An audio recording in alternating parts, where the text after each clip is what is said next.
Lurralde koexioak 13,7 milioi euroan esleitu ditu 121 errepidean Burutaingo saihesbide egiteko obrak, hiriguneko trafikoaren inpaktua murrizteko. Nafarroko Foru Ogasunak 221.884 aitorpen proposamen egin ditu astelehenean hasiko den errenta kanpainarako. Nafarroko Gobernuak Bigarren Mundu Gerran nazien konzentrazio esparruetan amaitu zuten 60 nafar inguru aintzatetsi ditu Alemanian.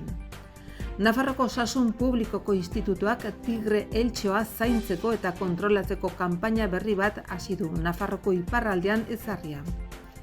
Donestebek Enplegu Agentziaren eta Ogasun Bulegoaren egoitza berria estrenatu du eskualdeko herritarrentzako eta enpresentzako zerbitzugune gehiagorekin. Karbono nekazaritza hasi berriak lehen sektoreari eskaintzen dizkion aukerak aztertzen ari dira Nafarroan. Granja berria eta kanpalekua aste santuan Sendabibaren denboraldiko berrikuntza nagusiak. Trinitariozko tren parkea berriz zabalduko dute, esperientziak eta erakusketak eginen dira Nafarroko trenaren historiaz gozatzeko.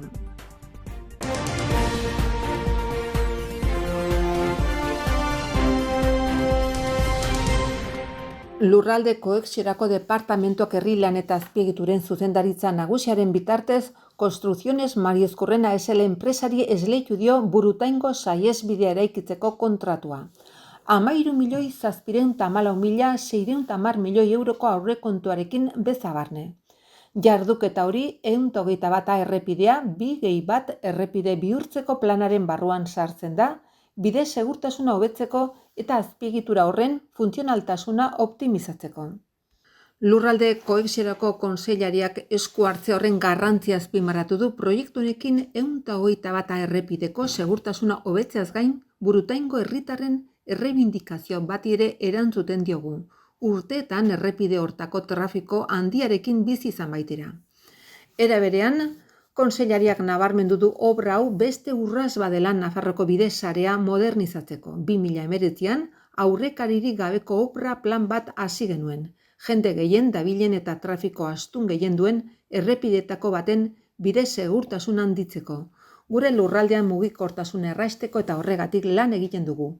Gure helburua azpiegitura seguruagoak, jasangarriagoak eta herritaren beharretara egokituak izatea da. Nafarroko Foru Ogasunak dagoeneko 221.884 aitorpen proposamen egin ditu 2024ko errenta kanpainarako. Hain zuzen ere, kanpaina astelehenean hasi da. Gaur, apirilak 7, horrela iragarri du Jose Luis Arasti Ekonomia eta Ogasun Kontseilariak eta Oskar Martínez de Bujanda Foru Ogasuneko zuzendari kudeatzaileak. Aurtengo berrikuntza nagusia mutualistiei aplikatutako neurriak izango dira 155 milioi euroko kostua izango dutenak. Proposamenak astelehen honetatik aintzinera egongo dira zergadunen eskura, konsulta egin dezakete bai www.renta.navarra.us webgunearen bidez bai fisikoki. 75 urtetik gorako zergadunen etxetara egindako bidalketei esker. Egindako proposamen guztietatik 64%, bortzetik gora zergadunari itzuli beharreko emaitza da. Guztira, 172,7 milioi euro dira eta 53,7 milioi euro edo bestela 0 euro sartu behar dira.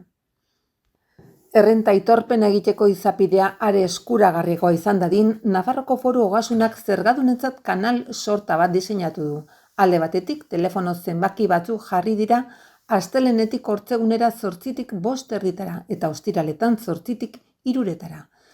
Zerga konsultatarako eta izapidetarako 944-106-106 telefonoa.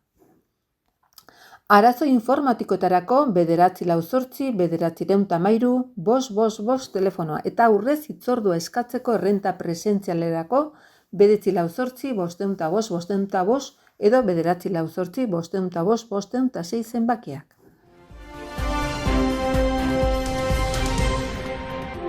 Nafarroko Gobernuak aitortu egin ditu Alemaniako konzentrazio esparruaren memoriaren 20. mendeko 40ko hamarkadan nazien konzentrazio esparruren batean giltzapetu zituzten 60 nafar inguru. Hoietatik 10 inguruk eremu hontan jasan zuten egoera hori. Lehendakari orde eta memoria eta bizikidetza kanpo ekintzako kontseilaria Naollo izan da Nafarroko gobernuaren ordezkaritzaren buru. Marsilako Institutuko Marqués de Villenako eta Iruñeko Iturramako bigarren hezkuntza institutuko gazteek lagunduta 2 pago landatu dituzte. Mila Butxen proiektuaren barruan, Buchenwalden bertan eta beste konzentrazio esparru batzutan deportatutako guztien oroimenez Nafarroko gobernuaren izenean plaka instituzional bat ere jarri da haien oroimenez. Plaka hori jartzea bere garaian Frantziako Gursek esparruaren memorialean egin zen bezala Nafarroko gobernuaren eta elkarte memorialisten legezko konpromisoren parte da. Ollo lehendakariordeak Ernest Urtasun kulturministroarekin batera izan da Jorgen Sempruni buruzko erakusketa baten irekiera ekitaldian. Weimarren konzentrazio esparra dagoen udalerrian eta igande hontan ekitaldi bat eginda eremu berean deportatu errepublikano guztien oroimenez. Nafarroko ordezkaritza instituzionalen burua Naollo lehendakariordea eta Jose Miguel Gaston, Nafarroko Memoriaren Institutuko zuzendaria izan dira. Ollo lehendakariordeak Nafarroko gobernuaren konpromiso instituzionala eta diktaduren eta gerren ondorioz gertatutako guztiaren ezagutzan eta edapenean gaztek duten inplikazioaren garrantzia azpimarratu du ekitaldi honetan. Memoria ez da iraganeko kontua etorkizunekoa baizik, horregatik oso garrantzitsua da zuen parte hartzea beti gogoan izan eta zabaldu ahal izateko. Are gehiago oroimen ezari desinformazioa gehitzen ari zaion une batean gezurrak ez direnean gure Europa nazismoak egindakoak bezalako gertaera basatien estenatokia izan baitzen, gaur gogoratu ditugunak. Beste ekintza itxaropensu batzuk ere ahaztu gabe, hala nola egungo Europar Batasunaren jatorria, Bigarren Mundu Gerrako esperientzi gogorraren ondoren, herrialde askok izan zuten ikusmirari esker. Horregatik beti esan dugu fascismoa berrien aurrean Europa gehiago, memoria gehiago eta demokrazi gehiago azpimarratu du Ollo kontseilariak ekitaldi honetan.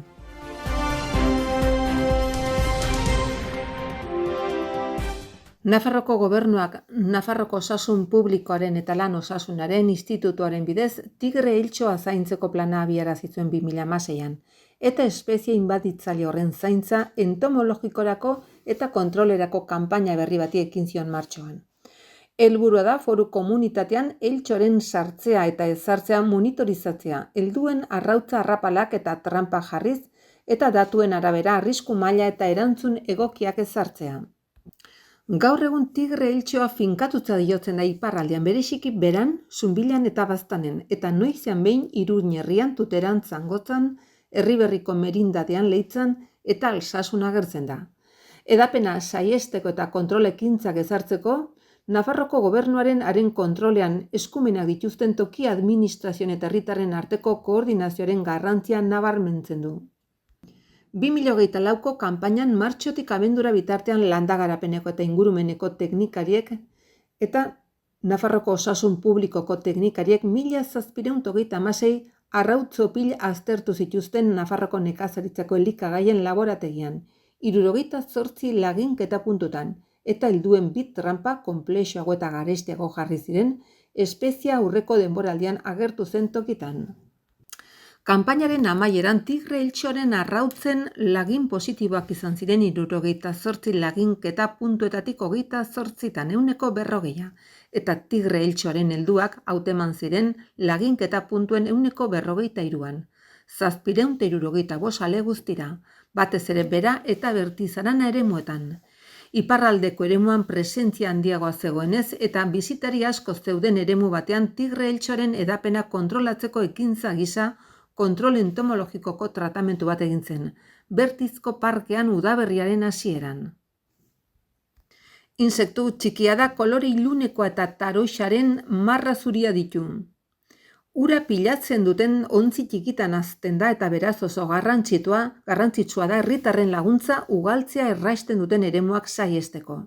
Espezionek gizakekiko lehentasun berezia du eta emeek egiten dute ziztada, batez ere egun sentian eta iluntzean egunaren erdiko orduak saiestuz. Ziztadak azkura eta mina eragiten ditu erreakzio alergikoa eta probabilitate txikiarekin dengue Europan ohikoagoa, Zika edo txikunguaia bezalako gaixotasunak transmiti dezake. Bertzalde Mosquito Alert aplikazio herritarren zientziari buruzko proiektu bat da eta edozein pertsonari eltxo baten balizko aurkikuntzaren berri argazki baten bidez emateko aukera ematen dio.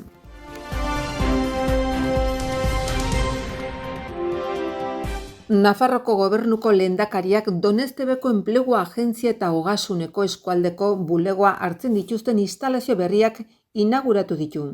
Estatuko enplegu publikoko zerbitzuaren bulegoekin batera. Nafarroko gobernuak 1.291.188 euro inbertitu ditu guztira. Txibitek instalazio bizitatu ditu Jose Luis Arasti Ekonomia eta Ogasun Kontseilariarekin eta Carmen Maeztu Gizarte Eskubide Gizarte Ekonomia Kontseilariarekin batera. Miriam Marton, Nafarroko Enplegu Zerbitzuko zuzendari gerentea, Maite Domunguez Aurrekontu eta Ondarearen zuzendari nagusia, Oskar Martínez de Bujanda, Nafarroko Foru Ogasuneko zuzendari gerentea, Alicia Etxeberria, Espainiako gobernuak Nafarroan duen ordezkaria eta Juan Telletxea Donestebeko alkate ordea ere bertan izan dira. Inaugurazio ekitaldia antolatzeko eta garatzeko Elizondoko lanbide heziketako zuzendaritzara bertaratu diren goi mailako ikaslek parte hartu dute. Enplegu agentzi berria pasaden martxoaren 20an ireki zen jendearentzat, Leitza 5 errepidean, lehen Donestebeko osasun zentroa zegoen eraikinean. Udalaren jabetzakoa eta Nafarroko gobernuari lagazitzaiona 2022an. Lehen enplegu agentziak kale bereko etxe bizitza eraikin baten behea okupatzen zuen. Lokal berriak azalera handiago du eta horri esker Nafarroko Foru Ogasunak herri berean duen bulegoa bertan kokatu ahal izan da, espazioak eta instalazioak optimizatuz. Instalazioen zati batean 283 metro karratuko azalerarekin enplegu zerbitzu eta sepek espazioa partekatzen dute. Gune horrek itxarongela bat, 7 arreta bulego, erabilera anitzeko 4 gela eta artxiboko 2 gune ditu, baita erabiltzaileek izapideak egiteko kiosko informatikoak ere. Gune berri hoiek aukera emango diote Nafarroko enplegu zerbitzuri inguruko enplegu eskatzaileei zuzendutako orientazioko, prestakuntzako, ekintzailetzako eta lan eskaintzen kudeaketako hainbat ekintza eta zerbitzu garatzeko, bai eta enpresentzako arreta hobetzeko ere.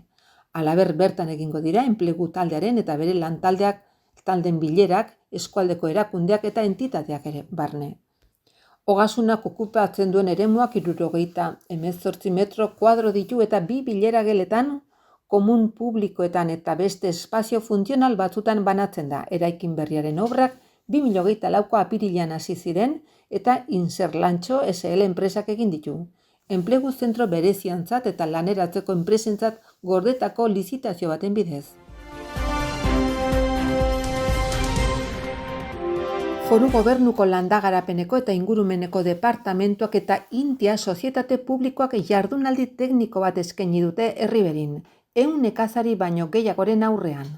Karbonoa edo Carbon Farming izeneko Europako nekazaritza programa hasi berriak Nafarroko lehen sektoreari eman dizaiokeen aukerak azaltzeko. Programa horren helburua da lurzoruan CO2 xurgatzen duten nekazaritza praktika bultzatzea eta horrela, kredituak sor ditzakete isuriak konpensatzeko borondatezko merkatuan, edo karbono aztarna murrizten lagundu dezakete nekazaritzako elikagaien kateetan. Karbono nekazaritza deiturikoak laborantza praktika batzuk sustatzen ditu eta hoietako asko dagoeneko aplikatzen ari dira Nafarroan. Praktika hoiek lurzoruaren konserbazio eta berreneratzea, CO2 baitzea eta isuriak murriztea errasten dute. Horrela nekazariak eragile aktiboak dira klima aldaketa arintzeko eta klima aldaketara egokitzeko, eta karbonoaren borondatezko merkatuan onuradun izan daitezke.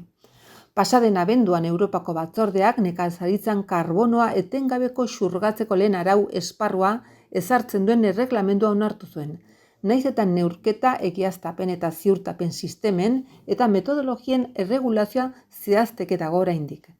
Nekazaritza kontseilariak adierazi duenez, sailak nekazaritza birsortzailearen eredu hoien aldeko apustua egiten du, lehen sektorea iraunkorrago eta erresilienteagoa baten alde lan egiteko, baina baita produktibo eta lehiakorrago baten alde ere, eta adi egongo da Europar Batasunatik datorren araudiaren bilakaeraren aurrean.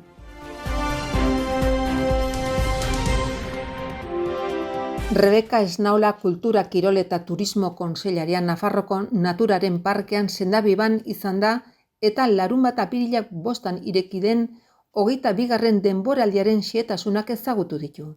Berrikuntza nagusien artean aipatzekoa da etxalde berri bat irekiko dela, 10 animali espezie ingururekin, eta aste santuan kanpalekuak antolatuko dituztela. Gainera, kanpainan zehar, gizakiaren jatorriari buruzko esperientzi murgiltzaile berria eta adin guztietarako jolasgune ezberdinak estrenatuko dira. Esnaola kontseilariak azpimarratu duenez, sendabiba lehentasunezko proiektua da Nafarroko gobernuarentzat eta hori bultzatzea da gure helburua, izan ere Foru Erkidegoko helmuga turistiko nagusietako bada eta garapen ekonomikorako motorra herriberaldean. Hala islatzen dute parkearen datuek. Ireki zenetik 3 milioi bisitari baino gehiago izan ditu, 170.000 2024an eta urte horretan 5 milioi eurotik gorako fakturazioa izan zuen. Bisita horietako gehienak Foru Erkidegoko personek egin zituzten eta ondoren Euskadiko, Madrilgo, Bartzelonako, Aragoiko eta Errioxako bisitariek. Gainera pasaden 2024an lehen aldiz, persona horiek erdiek Nafarroan eman zuten gaua. Guztira sendabibak 105 egun irekiko ditu azaroaren 9 arte iraungo duen denboraldian. Aste santuan, parkeak 9 egunez irekiko ditu ateak. Apirilanen 14an eta 15an, 17tik 21era, 26an eta 27an. Ordutik aurrera parkea asteburutan, jaiegunetan eta zubitan egongo da martxan, maiatzaren 1an bezala, 11etatik arratsaldeko 8etara. Aurtengo nobedade gisa uztailan eta abuztuan sendabiba herriak ohiko ordutegia aurreratuko du goizeko 11etatik gaueko 9etara. Hilabete hauetan parkea asteazkenetik igandera irekiko da. Irekiera egutegiari eta tarifei bonu bereziei eta beherapenei buruzko informazio guztia parkearen webgunean aurki daiteke.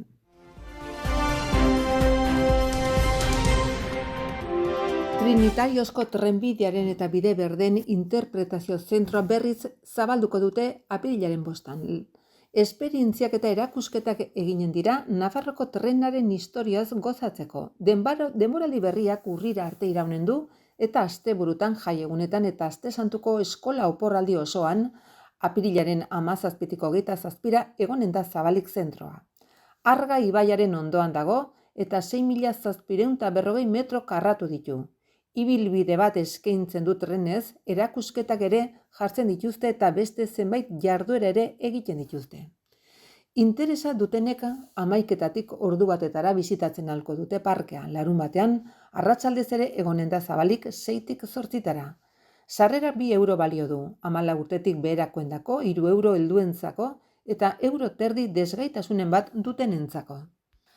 Trenaren parkeak aisialdiko esperientzi paregabe eskaintzen du benetako trenen tamainako erreplikez inguratua eta zirkuituak hainbat apaingarri ditu gainera.